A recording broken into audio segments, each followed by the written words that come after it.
Hi, I am Victor. Welcome to channel.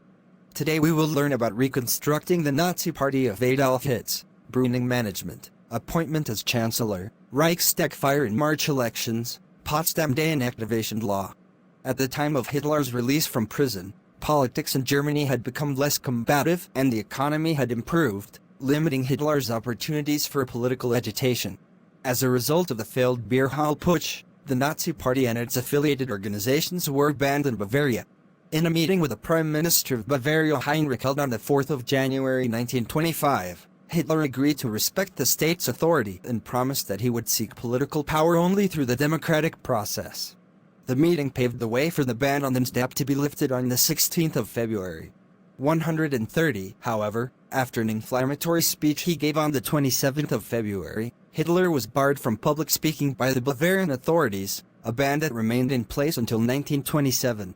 To advance his political ambitions in spite of the ban, Hitler appointed Gregor Strasser, Otto Strasser and Joseph Goebbels to organize and enlarge the NSDAP in northern Germany. Gregor Strasser steered a more independent political course, emphasizing the socialist elements of the party's program. The stock market in the United States crashed on the 24th of October 1929. The impact in Germany was dire, millions were thrown out of work and several major banks collapsed. Hitler and the NSDAP prepared to take advantage of the emergency to gain support for their party. They promised to repudiate the Versailles Treaty, strengthen the economy, and provide jobs. The Great Depression provided a political opportunity for Hitler. Germans were ambivalent about the parliamentary republic, which faced challenges from right and left-wing extremists. The moderate political parties were increasingly unable to stem the tide of extremism, and the German referendum of 1929 helped to elevate Nazi ideology. The elections of September 1930 resulted in the breakup of the Grand Coalition and its replacement with a minority cabinet. Its leader, Chancellor Heinrich Brüning of the Center Party, governed through emergency decrees from President Paul von Hindenburg. Governance by decree became the new norm and paved the way for authoritarian forms of government. The NSDAP rose from obscurity to win 18.3% of the vote and 107 parliamentary seats in the 1930 election, becoming the second largest party in parliament. Hitler and NSDAP treasurer Franz Xaver Schwarz at the dedication of the renovation of the Palais Barlow on Brainerstrasse in Munich into the Brown House headquarters, December 1930 Hitler made a prominent appearance at the trial of two Reichswehr officers, Lieutenants Richard Scheringer and Hans Ladan, in late 1930. Both were charged with membership in the NSDAP, at that time illegal for Reichswehr personnel. The prosecution argued that the NSDAP was an extremist party, prompting defense lawyer Hans Frank to call on Hitler to testify. On the 25th of September 1930, Hitler testified that his party would pursue political power solely through democratic elections, which won him many supporters in the officer corps. Brüning's austerity measures brought little economic improvement and were extremely unpopular. Hitler exploited this by targeting his political messages specifically at people who had been affected by the inflation of the 1920s and the Depression, such as farmers, war veterans, and the middle class. Although Hitler had terminated his Austrian citizenship in 1925, he did not acquire German citizenship for almost 7 years. This meant that he was stateless, legally unable to run for public office, and still faced the risk of deportation. On the 25th of February 1932, the Interior Minister of Brunswick, Dietrich Klages, who was a member of the NSDAP, appointed Hitler as administrator for the state's delegation to the Reichsrat in Berlin, making Hitler a citizen of Brunswick, and thus of Germany. Hitler ran against Hindenburg in the 1932 presidential elections. A speech to the Industrie Club in Dusseldorf on the 27th of January 1932 won him support from many of Germany's most powerful industrialists. Hindenburg had support from various nationalist, monarchist, Catholic, and Republican parties, and some social democrats. Hitler used the campaign slogan Hitler über Deutschland, Hitler over Germany, a reference to his political ambitions and his campaigning by aircraft. He was one of the first politicians to use aircraft travel for political purposes, and used it effectively. Hitler came in second in both rounds of the election, garnering more than 35% of the vote in the final election. Although he lost to Hindenburg, this election established Hitler as a strong force in German politics. The absence of an effective government prompted two influential politicians, Franz von Papen and Alfred Hugenberg, along with several other industrialists and businessmen, to write a letter to Hindenburg.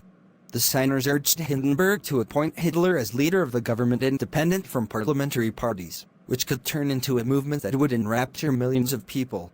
Hindenburg reluctantly agreed to appoint Hitler as Chancellor after two further parliamentary elections, in July and November 1932, had not resulted in the formation of a majority government.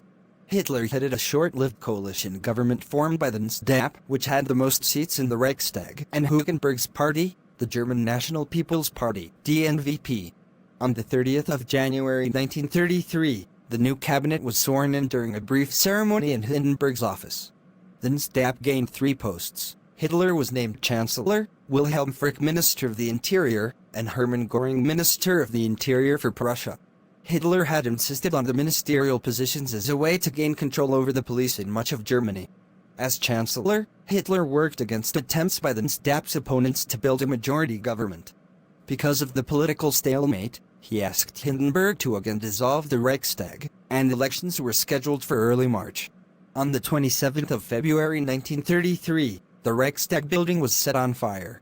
Göring blamed a communist plot, because Dutch communist Marinus van der Lubbe was found in incriminating circumstances inside the burning building. According to Kershaw, the consensus of nearly all historians is that van der Lubbe actually set the fire. 158 others, including William L. Shirer and Alan Bullock, are of the opinion that the NSDAP itself was responsible. At Hitler's urging, Hindenburg responded with the Reichstag fire decree of the 28th of February, which suspended basic rights and allowed detention without trial. The decree was permitted under Article 48 of the Weimar Constitution, which gave the president the power to take emergency measures to protect public safety and order. Activities of the German Communist Party, KPD, were suppressed, and some 4,000 KPD members were arrested. In addition to political campaigning, the NSDAP engaged in paramilitary violence and the spread of anti-communist propaganda in the days preceding the election. On Election Day, the 6th of March 1933, the NSDAP's share of the vote increased to 43.9%, and the party acquired the largest number of seats in parliament. Hitler's party failed to secure an absolute majority, necessitating another coalition with the DNVP. On the 21st of March 1933, the new Reichstag was constituted with an opening ceremony and a garrison church in Potsdam. This Day of Potsdam was held to demonstrate unity between the Nazi movement and the old Prussian elite and military. Hitler appeared in a morning coat and humbly greeted Hindenburg. To achieve full political control despite not having an absolute majority in parliament, Hitler's government brought the Ermächtigungsgesetz, Enabling Act, to a vote in the newly elected Reichstag. The act, officially titled the Gesetz zur Bebanderung von Volk und Reich, law to remedy the distress of people and Reich, gave Hitler's cabinet the power to enact laws without the consent of the Reichstag for 4 years. These laws could, with certain exceptions, deviate from the Constitution. Since it would affect the Constitution, the Enabling Act required a 2/3 majority to pass. Leaving nothing to chance, the Nazis used the provisions of the Reichstag fire decree to arrest all 81 communist deputies. In spite of their virulent campaign against the party, the Nazis had allowed the KPD to contest the election and prevent several Social Democrats from attending. On the 23rd of March 1933, the Reichstag assembled at the Kral Opera House under turbulent circumstances. Ranks of SA men served as guards inside the building, while large groups outside opposing the proposed legislation shouted slogans and threats towards the arriving members of parliament. 169. The position of the Center Party, the third largest party in the Reichstag, was decisive. After Hitler verbally promised party leader Ludwig Kaas that Hindenburg would retain his power of veto, Kaas announced the Center Party would support the Enabling Act. The act passed by a vote of 441-84, with all parties except the Social Democrats voting in favor. The Enabling Act, along with the Reichstag fire decree, transformed Hitler's government into a de facto legal dictatorship. See you in the video.